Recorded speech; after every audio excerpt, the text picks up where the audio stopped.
Hey there nation, welcome to the show where we help you to play miniatures wargaming on a budget. It is I, Commander Cheapskate, and welcome to our very first episode of Empire in Flames, our brand new Mordheim campaign that we'll be doing every other Monday during our Fantasy Wargaming weeks. And this is Mordheim Battle Report number 21. It is a fight between King Khalifa as well as myself. My buddy King Khalifa is playing the Kompanie von Kongismarck, a Middenheim Mercenaries warband, and I'm playing Something Wicked This Way Comes, my Carnival of Chaos warband, and we'll be throwing it down in a bounty hunter scenario, so really super excited for that one. In case if you guys are not aware, Mordheim campaign setting rules have a supplement that came out in the mid to late 90s called Empire in Flames. And in the Empire of Flame campaign setting, what happens is that you don't fight in Mordheim anymore, you fight into the wilderness and the countryside surrounding the Empire, outside of Mordheim. So it allowed players to actually play in different villages and out in the wilderness and stuff, and use a whole new set of scenarios and campaign rules and all kinds of stuff. And my gaming group and I loved playing Mordheim so much. The problem was that our campaign was cut short because COVID-19 decided to pop up during the spring as well as the summer of 2020. So because of that, we had to cut our Mordheim campaign short because of that. So now we're doing it again, this time with a different series of warbands, and we're doing it out in the wilds of the Empire. So we're going to play some background music real quick. If you want to see exactly what we're bringing for our warbands on this one, go ahead and pause, take a look at your own leisure. So that being said, let's get this battle report on a roll. Crom, I've never prayed you before. I have no tongue for it. No one, not even you, will remember if we were good men or bad, why we fought, or why we died. No. All that matters is that two stood against many. That's what's important. Balor pleases you, Crom. So grant me one request. Grant me revenge. And if you do not listen, then the hell with you. Alright, so the scenario rules for this one is called bounty hunting. Pretty much the objective is that there is a building in the middle of the battlefield, in this case represented by the tower, and what ends up happening is there are 6 bandits located inside that tower, and our warbands are there to capture them. The problem though is that we have to fight against each other. We can't attack the building. There's 6 bandits inside, and each of the bandits are worth 5 plus 1d6 gold crowns for each of their heads. So if you capture all, and once you capture those guys, you also capture their gear, which consists of 6 crossbows, 3 swords, as well as 10 daggers in this scenario. We actually roll up to see how many swords and daggers you get for this one, and that's pretty much how it works. You can't fight the bandits yourself. What you have to do is try to drive off and rout the other warbands in order to do that. Once you drive them off, the bandits realize that they have no hope of surviving against you, so they surrender. And that's pretty much how the scenario rules work for this one. For experience, for anybody who survives, they earn 1 point of experience for surviving, as well as the winning warband leader also earns an additional experience point. Plus, heroes, as always, earn 1 point of experience for each enemy fighter they take out of action, and also any heroes that are wounded by the bandits but not taken out of action also earn a bonus experience point. So with the scenario rules over, let's go and talk about the battle plan as well as deployment for this scenario. Alright, so here's the battle plan. Here's an overhead shot of the entirety of the battlefield. As you can see, King Khalifa and I are playing on a 4x4 table. I'm deployed in the bottom left-hand corner, while King Khalifa is deployed on the top right-hand corner. As you see right in the middle of the building there, we have our tower with our 6 bandits on the top of it, bringing down death from us as well. And pretty much how the scenario rules work is that after both King Khalifa and I have gone, in the very last turn, we have a bonus turn called the bandit turn. What ends up happening is the bandits open up with d6 crossbow shots at the closest target towards them, and that's what they basically do. So I do have my work cut out for me on this one. As you can see, there's lots of open ground between me as well as King Khalifa. At the same time, I got to worry about not only King Khalifa's guys shooting at me, but at the same time, I have to worry about bandits trying to shoot at my guys with crossbows. I am playing Carnival of Chaos, so I'm more designed for close combat than shooting per se, so I do have my work cut out for me. I got to move across the battlefield as quickly as possible and engage King Khalifa's forces. My plan is to scoot up the left-hand side of the battlefield using the forest as well as the smoke as cover. Hopefully I can engage with King Khalifa and finish him off that way in close combat. And that's pretty much my battle plan for this one. So the battle plan over, let's go and talk about deployment real quick. Alright, so deployment for the Carnival of Chaos. Over here on the left-hand side, as you can see, I got a little 3-man fire team there. On the left-hand side, that character is called as Sepsimus the Plaguesworn. He is one of my tainted ones. He's packing a halberd. He's also got bloated foulness, which gives him 2 wounds as well as toughness 4, but it only makes him movement 3. So that's going to be really hard for him to cross this battlefield, considering all things considered. Right next to him is Thrax the Reeking. He's part of the Carnies. He's my henchman of Brethren. He's just armed with a sword. And then right next on the right-hand side, that is Morbid Blight is his name. He is a brute. He's got a great weapon as well as a strongman skill, so that way he doesn't worry about striking last with his great weapon. So that is really, really awesome. Toughness 4, strength 4, 2 attacks. He's just a wrecking ball of destruction. Alright, so on the bottom part of my deployment area, I got the rest of my warband. On the left-hand side, that is Ebeleth Blight. He is a brute who's armed with a great weapon. He's also got the strongman skill. Right next to him in that red coat, that is Papa Malinge. He is my Carnival Master. He's also the leader of my army as well. He's got a brace of pistols. He's also got the leader special ability as well as a wizard. He's all using the Demonic Vigor, which means on an 8+, any Plague Bearers or Nurglings within 8 inches of him increase their Demonic Aura save from 5 up to 4 up until the beginning of the next turn. So pretty powerful. And right next to him are my 2 Nurglings, Uwe and Bull. They're 2 little Nurglings. They're called the Clowns, what they're called. Right behind them we have Urg the Pestilent. He's one of the Carnies. He's one of my brethren. He's armed with a sword. And right next to the right-hand side, that is Golgok the Butcher. He is another one of my tainted ones. He's armed with a halberd. He's also got the Bloated Foulness ability, so it does give him 2 wounds as well as toughness 4, but he's only moving 3, so it's going to be kind of hard for him to cross the battlefield. And that pretty much makes up my deployment for this one. Alright, so we go across the battlefield to the Middenheim Mercenaries of the Kompanie von Kongismarck. That's basically the warband that my buddy King Khalifa decided to use. Originally, he was going to go with Middenheim, Marienburg Mercenaries originally, but then he decided he wanted to switch it up. He decided to go with Middenheim Mercenaries instead.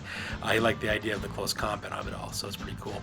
So as you can see up there on the top, he's got a 5-man fire team. On the left-hand side, he's got one of his marksmen. His name is Fring. He's part of Hildy's Heroes. He's packing a dagger, bow, as well as a blunderbuss. In the back of that huge hammer is Gregor von Kongismarck. He's the captain of this warband. He's armed with a halberd. He's got light armor as well as leader skill. Then right next to him on the right-hand side, that is Brunhilde von Kongismarck. She's a champion. She's armed with a halberd as well as light armor as well. And since this is a Middenheim warband, the champions and the captain get +1 of their strength, so their strength 4. Makes them really deadly in close combat. Right in front of them is Gretchen von Kongismarck. She is a young blood who's armed with a sword as well as a pistol. And then right next to the right-hand side, that is Rommel. He's another one of the members of Hilda's Heroes, Hilda's Harbingers rather. He's armed with a sword and shield. He's also got the expert swordsman skill. And that pretty much makes up his left-hand deployment. And on the right-hand deployment, he's got another 4-man fire team. In the back left, that is Dieter Moons. He's a champion, armed with parrot hammers, and he's also got +1 strength because he's a Middenheimer. Right next on the right-hand side is another young blood named Hildegard von Kongismarck. She's armed with a crossbow as well as a sword. On the front left, that's another one of the marksmen. His name is Gustavo. He's a member of Hildy's Heroes. He's got a dagger, bow, as well as a blunderbuss. And then right next on the right-hand side is Randall. He's another member of Hilda's Harbingers. He's a swordsman armed with sword, shield, as well as the expert swordsman skill. And that pretty much makes a deployment for the Kompanie von Kongismarck. So with deployment over with, we go directly to the top of turn number 1, and both King Khalifa and I roll off for initiative to see which of us will be going first. Alright, so that takes directly to the top of turn number 1, and the mercenaries get to go first on this one. So as you can see in this photo, is an overhead shot of the battlefield. Pretty much for the most part, my buddy King Khalifa decides to spread out his forces. He just kind of has them take cover behind the forest and the top, as well as the hill there on the right-hand side. That's a really good idea because he's behind cover. The bandits can't see him or engage him with their long-range shots, and is actually pretty smart on this one. One of the problems that King Khalifa had during our last Mordheim campaign is he take the offense too much, and it really cost him a lot. He lost a lot of his fighters. In fact, he had to quit the campaign early because he took so many losses. So because of that, he's kind of paying it kind of cautiously this time, taking cover and just waiting for me to, come to him, which is actually a pretty smart idea, all things considered. So here's a close-up. As you can see, his little 4-man fighter team with Hildegard, as well as Dieter Moons, as well as Gustavo and Randall. They're just kind of taking cover behind that wooded hill there, so that way they don't get shot at by the bandits with their long-range crossbow fire. And once again, here's a close-up of Fring, as well as Rommel, as well as Gretchen von Kongismarck, Brunhilde von Kongismarck, as well as Gregor von Kongismarck, taking cover behind those forests, that we don't get shot at by those bandits. And they're just kind of chilling out there so that we don't get shot at. And that pretty much makes it my buddy King Khalifa's moves. He doesn't have any shooting phase, he doesn't have any combat phase, nor recovery. So because of that, we go directly to the bottom of the turn for the Carnival of Chaos.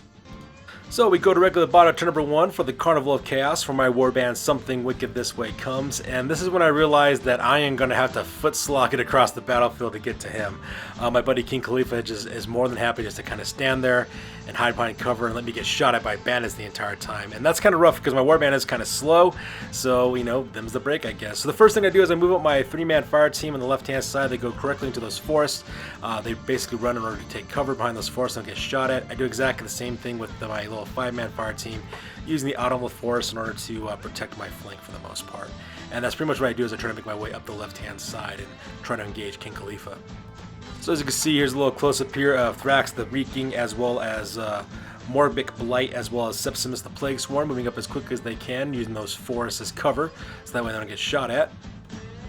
And here's a close-up of Ebelith Blight as well as Golgok the Butcher with Papa Malenge as well as Uwe and Bull trying to do exactly the same thing with Erg the Pestilent in backup, trying to move as quickly as they can across the battlefield.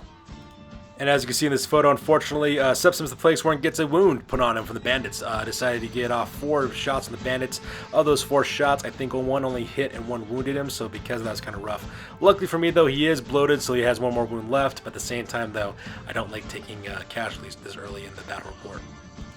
So we go directly to the top of turn number 2 for the Mercenaries, and this is when I realized that my buddy King Khalifa is not going to move. I'm just going to give you a spoiler now. For most of the battle report, King Khalifa just keeps his forces exactly where he had from the turn number 1. They're behind that hill as well as behind those trees. He's just standing there. He's basically doing. He's just using the cover. He's going to force me to cross the battlefield to come to him, and he doesn't move or shoot because he's too far away. You can't engage the bandits in the building according to the scenario rules, so he's just chilling out until I get to him. So pretty simple and short turn for him, which means for the Bono turn number 2 for the Carnival of Chaos, if he's not coming to me, I have to go to him. So once again, I just run up my warband as quick as I can up the left-hand side. Unfortunately for me, this game does not last 6 turns. The scenario rules state that the game lasts as long as it takes until 1 warband is routed, so this could take a large amount of turns if we let it. So the waiting game is not on my side, so I have to take out the offense on this one. So as you can see, once again, I just run up my warband up to the pillar of smoke there. Yes, I'm exposing myself to being shot at by those bandits, but then again, I'm also a little more tougher and more resilient than the mercenaries are because I am an Nurgle warband, so I'm just going to take my chances and do exactly that. So as you can see in this photo, I decided to send up Thrax Reeking as well as Morbhic Blight. They just move, Ebelith Blight rather. They're moving up as quick as they can towards that smoke pillar. At the same time, Sepsimus the Plague Swarm just kind of chills back in the forest because he doesn't move very quickly because he's only movement 3. And the rest of my warband also moves up to the forest there, as you see there, which brings to the shooting phase. And during the shooting phase, Papa Malenge does cast Demonic Vigor, which gives my Nurglings a 4 ward save, which is also a really good thing as well. I plan on trying to use my Nurglings in order to decide. I decided to use my Nurglings to kind of draw fire from the bandits, so that way my boys don't get shot at the entire time. Unfortunate for me, of course, the bandits do attack, but I got kind of lucky on this one. Thrax Reeking took a hit from a crossbow. Luckily for him, though, he only got knocked down, so because of that, he is still perfectly fine. During my next recovery phase, he could be able to bounce back, and of course, I can move on from there, so that part would be kind of nice as well. So with that, we go directly to the top of turn number 3 for the Mercenaries, and once again, the Middenheim Mercenaries of Kompanie von Kongismarck have no need to move whatsoever. King Khalifa just keeps his forces exactly where they're located at because there's no need to move. However, he does have line of sight with his young blood, Hildegard von Kongismarck. She has crossbows. She's got a perfect line of sight from her position from the hill directly towards where Thrax Reeking is, so that part is kind of rough. I'm not looking forward to getting shot at by those guys. But for the most part for the movement, there was no move whatsoever, so they're all exactly where they're supposed to be at from the previous pictures before. So from there we go directly to the bottom turn number 3 for the Carnival of Chaos. We go directly to my recovery phase. Lucky for me, Thrax Reeking flips over because he's got to knock down a building instead. Basically got stunned before from some bandit shots. Lucky for me, the young blood Hildegard von Kongismarck missed her shot. So because of that, Thrax Reeking flips over, so that way you can be in full recovery later on and get back into the fight. So with that, we go directly to the move phase. As you can see in this photo, I just start bum rushing as quick as I can, trying to escape being shot at by crossbow fire from bandits, trying to maneuver my guys by leapfrogging between cover to cover positions. So right now, I'm just kind of assaulting forward, trying to hit to that smoke pillar in order to protect myself from being shot at for the most part. So that part's pretty crazy. And here's a close-up of the Carnival of Chaos, moving as quick as they possibly can on their infected feet, trying to move quickly through the smoke pillar of smoke so that way they don't get shot at by bandits. And during the shooting phase, I want to manage again Demonic Vigor off one more time, so that way Uwe and Bull, they both have a 4 ward save against getting shot at, because right now those 2 little Nurglings are the closest targets directly towards the bandits. So, using those guys is kind of like Nurgling shield in order to protect the rest of my troops. And with that, we go directly to the bandits phase. As you can see, once again, the bandits attack. This time they manage to take out one of my Nurglings. They take out Bull. So because that one of my clowns gets killed, which is kind of sad. He gets taken out of action. Lucky for him, though, he does pass his demonic instability test, so he makes a full recovery, no problem. At the same time, though, I got one guy down, and my warband is not very big, which can make me start taking route tests if I'm not very careful. So with that being said, we go directly to the next turn for the Middenheim Mercenaries. So once again, we go directly to the top of turn number 4 for the Middenheim Mercenaries, and once again, King Khalifa is not moving his forces. He does not want to play that game. He decides he's going to sit back, bide his time, and let me get shot to pieces along the way. Unfortunate for me, though, my fighters are now within range of being shot at now by some of his fighters, especially the Hildegard von Kongismarck. She's armed with a crossbow, so I do have to worry about being shot at for the most part from her. At the same time, though, once again, no movement whatsoever, so it's pretty lackluster movement phase for that part. However, during the shooting phase, do manage to put another wound onto one of my other brutes. I believe it was Ebeleth Blight who managed to take a wound from that one. It was a pretty good long-range shot with a crossbow from Hildegard. Managed to roll a 6 to hit and managed to wound a successful wound with a 5. So because I do suffer another wound from one of my tainted ones, but you know, them's the break at this point. You know, I can take shots and not worry about being killed. So you know, I got one more wound left on that guy, so that part's kind of nice as well. So from there we go directly to the bottom of turn number 4 for the Carnival of Chaos, and once again my guys are just doing a mad shuffle, moving across the battlefield as quick as they can. I'm slowly getting to the halfway part on the left hand side, so I still got a long way to go, but luckily for me, unfortunately for me rather, I'm past the smoke pillars, so now my guys are all in the open, but I decided to take my little nurgling Uwe, I decided to put him out to the right a little bit so that way he's the closest target to those bandits. So the bandits decide to shoot, they have to take on my nurgling instead, so hopefully my nurgling can survive and not worry about getting shot off the table. So here's the close of my warband, moving as quick as they possibly can, moving up forward. As you can see, Ibelith Blight has already ran all the way to the front there in order to take cover in the forest, while the rest of my warband is catching up. As you can see, of course, Substance the Plague Sworn, he's got a wound on him right now, and I got Uwe there on the right-hand side to draw a crossbow fire. Unfortunately for me, during my shooting phase, I was not able to cast Demonic Vigor, so because that Uwe has to worry about his 5 up ward saves, all he really got out there, so that part was kind of sad. So with that, we go directly to the top of turn number 5 for the Mercenaries, and this time King Khalifa decides to do some movement actually. For the most part, he starts shuffling his forces directly towards the top of the battlefield, heading directly toward that forest is on the top. He has Hildegard von Kongismarck as well as, I believe it's Gustavo, who's one of his mercenaries, one of his marksmen.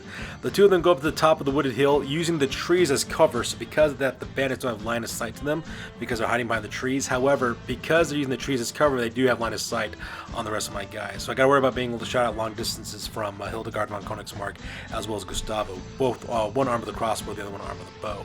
So I do have to worry about that. He also decides to take his close combat fighting elements, Dieter Moons as well as Randall, and both those guys run to the top of the sea of the battlefield, moving directly towards those trees in order to drive the rest of the warband.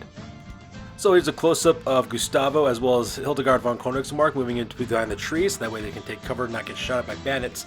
But at the same time, do have good line of sight with their long-range fire directly at the rest of my warband. You can see Randall there running to the right-hand side there, moving directly towards the rest of the warband. At the same time, as you can see in this photo, he decides to maneuver his forces here a little bit. He sends up his other marksman, Fring. He moves up to the right-hand side with Gretchen von Kongismarck, so that way they can start taking pot shots at my guys.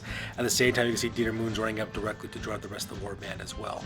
And that pretty much makes up his movement phase on this one. Shooting phase was pretty lackluster. He missed his shots with the shooting phase, so not much happens there. And that pretty much ends his turn.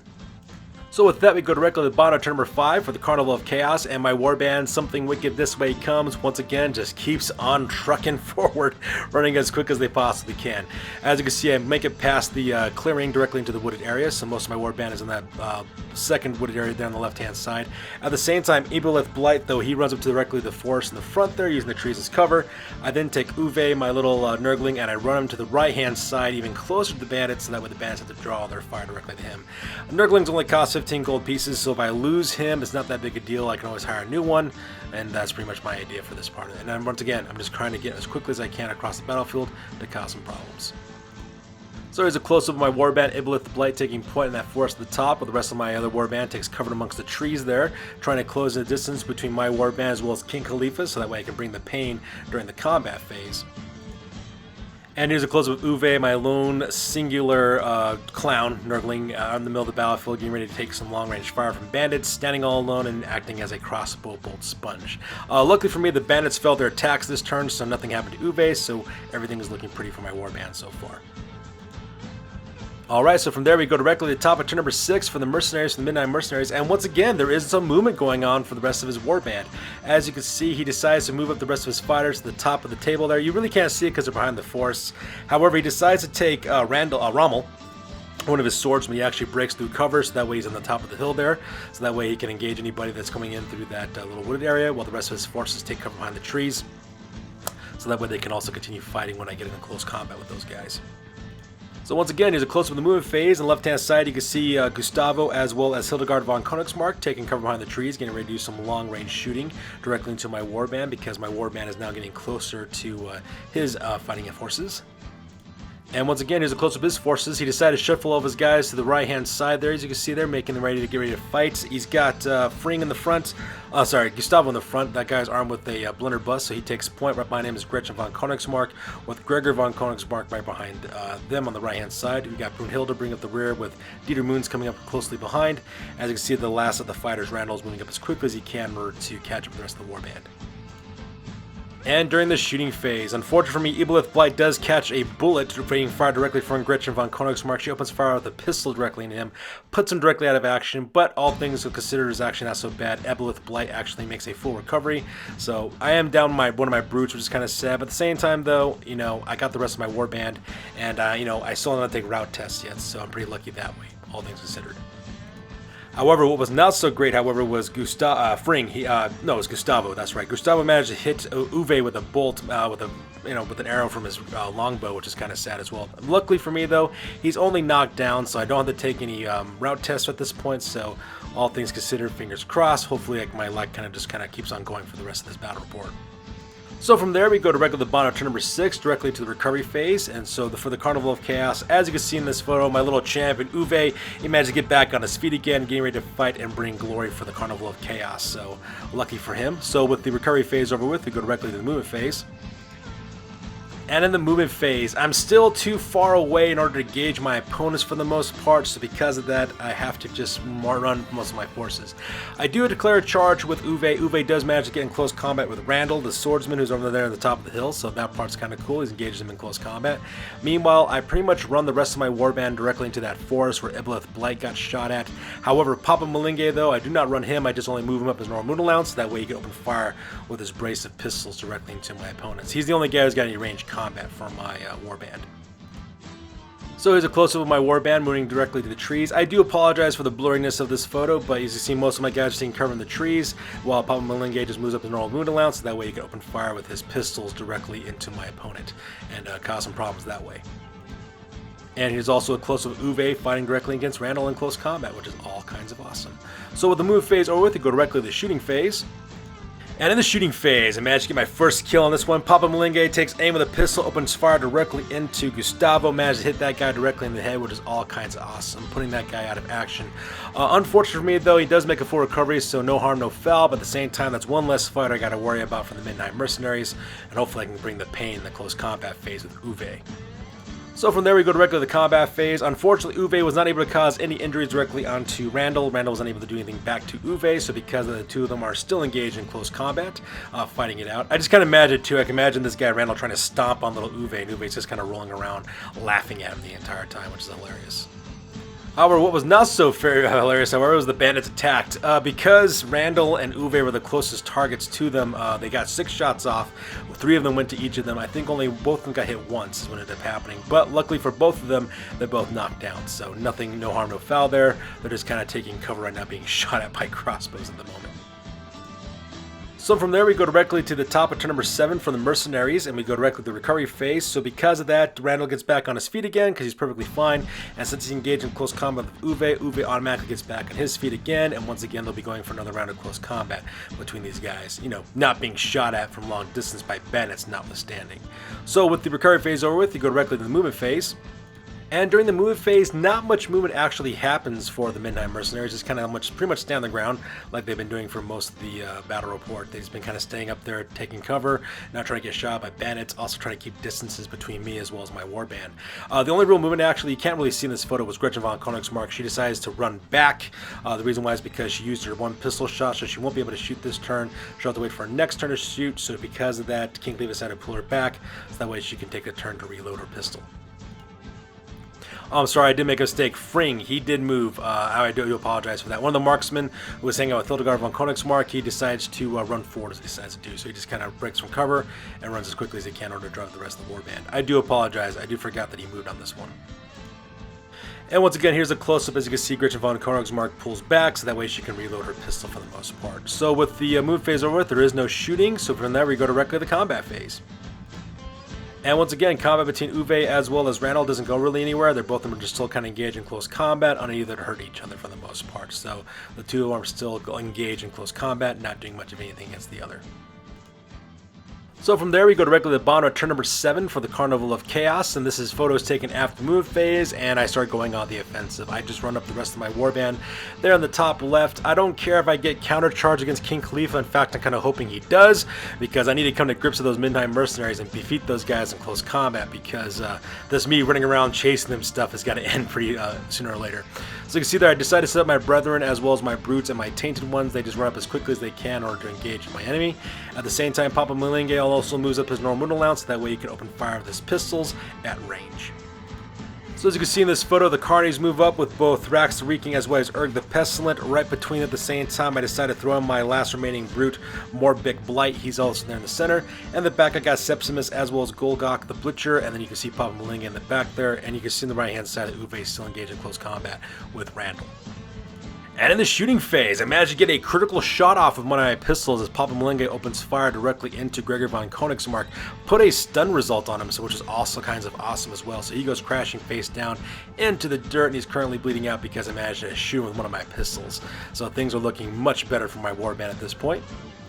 And in the combat phase, my crazy little nurgling Uwe from the Clowns managed to put Randall out of action, which is all kinds of awesome. Luckily for King Khalifa though, Randall does make a full recovery, so no harm, no foul there. But at the same time now, my opponent might start taking, has started taking route tests real quick because his guys are getting injured, which is all kinds of awesome for me. So with the combat phase over, we go directly to the top of the next turn for King Khalifa and the Middenheim Mercenaries of Kompanie von Kongismarck. So from there we go directly to the top of turn number 8 for the Mordheim Mercenaries. As you can see here during the recovery phase, Gregor von Kongismarck rolls up to this, to laying up face up because he decided to go from stun directly to knock down instead. So he's doing pretty good for himself. So with the recovery phase over, we go directly to the movement phase.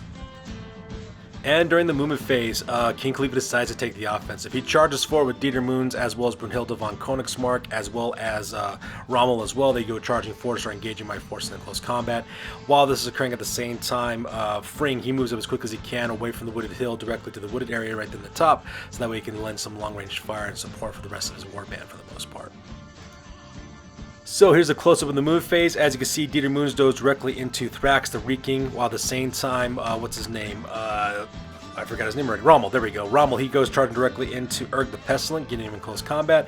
And Brunhilde von Kongismarck goes directly into Morbik Blight, my strongman, so that way they engage in close combat. At the same time, Gretchen von Kongismarck, she also moves up her forward and normal moon lance, so that way she can take a pot shot with her pistol there. And here's a close-up of Fring moving as quickly as he can in order to lend some long-range support for the rest of his warband, so he's trying to bring up the rear and try to help out his warband as best he can. And during the shooting phase, good gravy, the shooting phase, Hildegard von Kongismarck. She takes a turn, opens fire with her crossbow. Not only does she open fire with her crossbow, but she also managed to score a critical hit against my warband. And that critical hit is against my Carnival Master, Papa Malenge. She managed to roll only the 2 wounds, managed to roll a low critical hit. So because of that, she does put 2 wounds on me. When she rolled it for 2 wounds, I got a knockdown as well as a stun result. So because of that, Papa Malenge goes crashing to the ground face first into the dirt because he got shot with a possibly long-range shot from Hildegard von Kongismarck. I mean, she rolled a 6 to hit, 6 to wound. It was absolutely insane. And now I have to start taking route tester my next turn, which is absolutely horrific. So from there we go directly to the combat phase, and the combat phase, oh good gravy, the combat phase, glorious, glorious combat. As you can see, the combat between the Middenheimers versus my Carnival of Chaos did not go according to King Khalifa's plan. First of all, Urg the Pestilent, he does manage to take out Rommel, putting him out of action directly. So because of that, Rommel does go to action. However, he makes a full recovery, no harm, no foul there. At the same time though, however, Morbik Blight though, he managed to put a stun result off directly onto Brunhilde von Kongismarck, stoving her head in with his great weapons. Because that, she goes crashing to the ground face down, and she is currently bleeding out right now, which is a really bad spot for her to be in because my turn is next, and if everybody charges into her, they can take her directly out of action. Now Dieter Moons, however, he gets a knockdown result against Thrax the Reeking, so because that, he's laying face up for the most part, but things are not looking very good right now for the Middenheim Mercenaries, which is great. However, the problem though is that next turn is my turn, and because I got to quarter my guys down, I do have to take a route test, so I'm super nervous about that because I'm so close to losing this battle report. That's not even funny. So from there we go directly to turn number 8 for the Carnival of Chaos for the recovery phase, and luckily for me I do manage to pound my route test. Because Papa Malinge was stunned earlier, it had to default to my next fighter, which was Mordheim Blight, who was the guy with the highest leadership with leadership 7. Luckily for me though, he passes his route test. I rolled a perfect 7 on that one, so I got really lucky that I didn't get a break on that, so that part was absolutely fantastic. So because of that Papa Malinge, he does roll over with a knockdown result instead, because he makes a recovery for that part, so pretty lucky on that part, all things considered. So for the move phase, I just charged forward and decided to go for broke for it, because if I don't take the offensive, I'm not going to win this battle report. So I just charged my guys forward, engaging the members of Kompanie von Kongismarck in close combat, and also managed to finishing off Brunhilde von Kongismarck because she was down at the time with not a stun result, so I was able to finish her off in close combat. So you can see in this photo, I decided to charge forward with most of my fighters. I decided to send both Thrax the Reekin as well as Urg the Pestilent directly into Gretchen von Kongismarck. I then charged Mordheim Blight directly into Gregor von Kongismarck, who managed to get back on his feet again and engage him in close combat. I then brought up Sessimus, this Plague Sworn, and moved up and charged directly into Brunhilde von Kongismarck and finished her off with the coup de grace. She got the survived ability, so she survives no problem and also earns a bonus experience point as well. Meanwhile, I decided to send Golgok the Butcher. He goes charging directly into Dieter Moons, and because Dieter Moons is only knocked down, he gets back on his feet again, engaging in close combat as well. At the same time, with a chittering laughter, I charge Uwe forward, running through directly to the forest, engaging directly freeing into close combat as well. Because, you know, this little Nurgling man, he's been taking on some pretty dangerous risks and surviving, so this Nurgling's the man, all things considered, which is absolutely fantastic. So from there, we go directly to the combat phase, and combat phase was absolutely wonderful. Managed to put Gregor von Kongismarck after action. Mordheim Blight managed to stove his head in with his mallet. He gave him a horrible scars injury, all things considered. So because of that, Gregor von Kongismarck now causes fear. Makes a full recovery and also causes fear at the same time, which is pretty awesome. At the same time, I managed to put a knockdown result directly onto, sorry, not knockdown, stun result directly onto Dieter Moons. So because he goes crashing face first, because Golkor the Butcher managed to hit him with his halberd. So because I decided to charge in with Sipsimus the Plague Sworn afterwards, that way I can finish him off in close combat that way. Now between Thrax the Reeking as well as Urg the Pestilent, they were not able to finish off Gretchen von Kongismarck. They get a knockdown result instead, so she's perfectly fine. And the same thing happens with Uwe. Uwe managed to put a knockdown result directly onto Fring as well, which, you know, I'll take it at this point because now I'm starting to put some real damage directly onto the Middenheim Mercenaries. And at this point in the battle report, my buddy King Khalifa decides to call at this point, doesn't want to lose any more fighters than he already has, so that brings the scenario to an end with a victory for the Carnival of Chaos. Something wicked this way comes, managed to drive off the Kompanie von Kongismarck and capture 6 bandits and sell them for the bounty with some weapons as well as some gold pieces. So that being said, ladies and gentlemen, that pretty much wraps this battle report. We'll go directly to the post game because this game is now officially over. That's it, man. Game over, man. It's game over. Alright, now it's time for the post-game. So first of all, the Kompanie von Kongismarck for injuries. They suffered 3 injuries in this battle report. We have Gregor von Kongismarck. He survives with horrible scars, so now he causes fear.